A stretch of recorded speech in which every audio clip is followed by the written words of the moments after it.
Sziasztok! 2025 minden bizonnyal a radarok éve lesz a bringás tech világban. A Garmin által meghonosított technológia már egyre több gyártónak a kínálatában megtalálható, és csak az idei évben egy tucatnyi új radar került a piacra.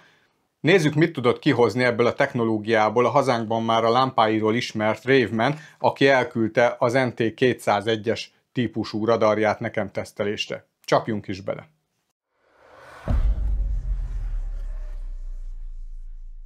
Az NT201-es radar alapáron $110 kerül, és ebből még lehet faragni a leírásban található kuponkóddal, így jelentősen elmarad árban az ismertebb vagy elismertebb gyártóknak a termékeitől, de vajon az alacsonyabb ár mellett milyen kompromisszumokat kell kötnie a felhasználónak egy ilyen radar megvásárlásakor? A száraz adatok tekintetében semmi különlegesre nem kell számítani, egy műanyagházas készülékről van szó, 70 g össz-vissza készülék, IPX6-os időjárásállósággal rendelkezik, USB-C-n keresztül tölthetjük, és negyedfordulatos tartóval rögzül.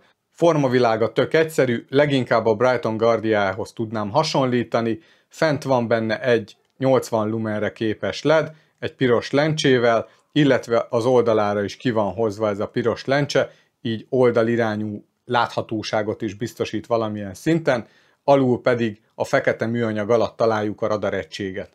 A ház alján találunk még egy státusz ledet is, ami nincs különösebben elkülönítve a házon belül, így hogyha be van kapcsolva a lámpa, akkor eléggé rontja ez a státusz lednek a láthatóságát, ez nem túl jól kivitelezett. A kerékpárra egy negyedfordulatos tartóval rögzül, kapunk a dobozban egy nyeregcsőre rakható tartót, valamint egy nyeregpálcára is rakható tartót, ez szerintem tök jó, hogy egyszerre két bringán is tudjuk használni, leilletve felszerelési macera nélkül.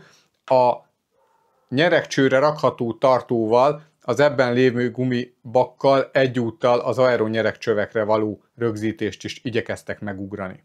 A rögzítése meglehetősen masszív, jó erős a gumipánt rajta, jól lehet rögzíteni a nyeregcsövön, nem rezeg, nem lifeg össze-vissza a lámpa haladás közben, még rosszabb úton sem. A töltése az USB-C-n keresztül megoldható, a készülék hátulján, és egy 1400 mAh-órás aksi üzemel benne.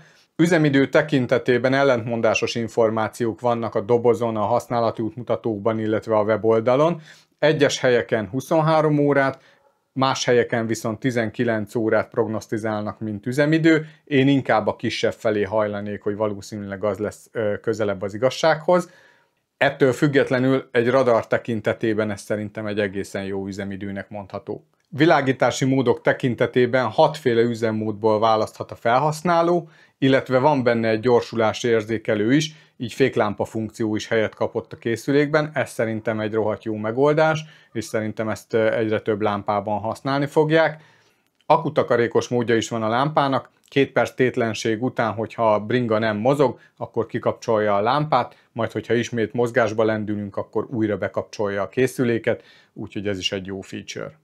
De akkor térjünk rá a lényegre, a radaros képességeire a lámpának. 10 és 160 km/h közötti sebességkülönbséggel érkező járműveket fog ő jelezni, tehát hogyha valami veled együtt halad, veled egy sebességgel, akkor azokat a járműveket ő nem fogja jelezni. 8 darab járművet tud maximum érzékelni, és az N+ szabványnak megfelelően maximum 140 méteren belül tudja ezt megtenni, és az érzékelési szöge a radarnak az 40 fokos, tehát oda, ahova kihelyeztük, onnan 40 fok szélességbe fog majd látni a radar.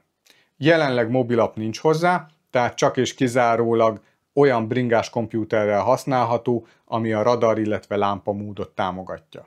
No és akkor jöjjön a fekete leves, a tesztelés, illetve a teszt eredmények, hogy miképp is szerepelt a lámpa valós körülmények között. A lámpáról ezt a videót már elég régóta el kellett volna, hogy készítsem, elég régóta nálam van ez a radar, viszont szerettem volna meggyőződni arról, hogy az általam tapasztalt anomáliák azok nem az én méréseim, illetve nem az én tesztelésemnek az okán kerültek ki. És el kell, hogy mondjam, hogy az első tesztek során jelentős mennyiségű fals pozitív jelzést tapasztaltam a radarral, és ezért írtam is a cégnek, hogy ezekkel mi a szitu, és hogy terveznek-e ezzel kapcsolatosan bármilyen firmware frissítést, vagy tudják-e, hogy ez így van. Többféle forgalmi szituációban is tapasztaltam ezeket, többféle úton, mindenféle útviszonyok között, mountainbike-ozás közben, grévelezés közben, tényleg elég sokrétűen kipróbáltam a kütyüt, és a cégtől végül is azt a választ kaptam, hogy hát ez ilyen, és igazából fals pozitív jelzések más radaroknál is előfordulnak, van ahol kevesebb, van ahol több, de ez igazából a radar működéséből adódik, egyébként pedig firmware frissítéssel nem készülnek ennek a javítása céljából, úgyhogy ezt így úgymond el kell fogadni úgy, ahogy van. Én ezt a radart többféle készülékkel próbáltam, kezdve a Garmin órámon keresztül a Brighton S500-assal, a Navihood L2-essel és az új Brighton 650-essel. Csatlakozás tekintetében mindegyikkel tökéletesen jól tudott csatlakozni, felismerte, mint szenzor, és csatlakozott hozzá. Egyedül a Navihood L2-essel volt egy olyan jellegű probléma, hogyha be volt kapcsolva az automatikus kikapcsolás funkció a Ravemanen, akkor hogyha a 2 perc tétlenség az letelt, akkor szétkapcsolta a radar és a Navihood, és onnantól kezdve nem kapcsolódott újra, csak ha kikapcsoltam a radart és vissza. Erről egyébként tájékoztattam a Navihoodot, és majd lehet, hogy ezzel kapcsolatosan néznek valami megoldást. Én gyanítom, hogy itt nem a Ravemanben van a Bibi, hanem esetleg a Navihoodnak a szoftverébe, de ebbe inkább nem mennék bele. Az indokolatlanul sok fals pozitív jelzés miatt összepróbáltam a Magician-nak a radarjával, csináltam egy ilyen kis konzolt, amivel párhuzamosan rögzíteni tudtam mind a két készüléket, és 2 különböző GPS-en próbáltam tesztelni, és azt kellett megállapítanom, hogy a Ravemannél leginkább akkor jelentkeznek a fals pozitív jelzések, amikor alacsony sebességgel haladunk, tehát mondjuk mászok felfelé mondjuk egy erdős bokros területen, akkor sokkal több ilyen fals pozitív jelzés keletkezett, de olyan is előfordult, hogy álló helyzetbe, gyakorlatilag a garázsban állva is jöttek a fals pozitív jelzések. Ez le is van írva egyébként a használati útmutatóba, hogy ezzel úgymond nem kell foglalkozni, ez menet közbeni segéd, tehát akkor érdemes ezt használni, de hát akkor is zavaró tud lenni, hogyha érkezik egy ilyen fals pozitív jelzés. A fals pozitív jelzést egyébként úgy kell elképzelni, hogy egyszer csak a kijelző közepén megjelenik mondjuk az autónak a szimbóluma, de az nem kezd el közeledni felénk, hanem egyszer csak utána zöldre vált, tehát jelez egyszer mondjuk egy 2 másodpercre, hogy autó közeledik. Ez forgalmi szituációban körülbelül olyan, minthogyha haladnánk, mögénk kikanyarodik egy mellékutcából egy autó, aztán a következő mellékutcába ő megint lekanyarodik, körülbelül ugyanezt a szituációt látjuk a kijelzőn.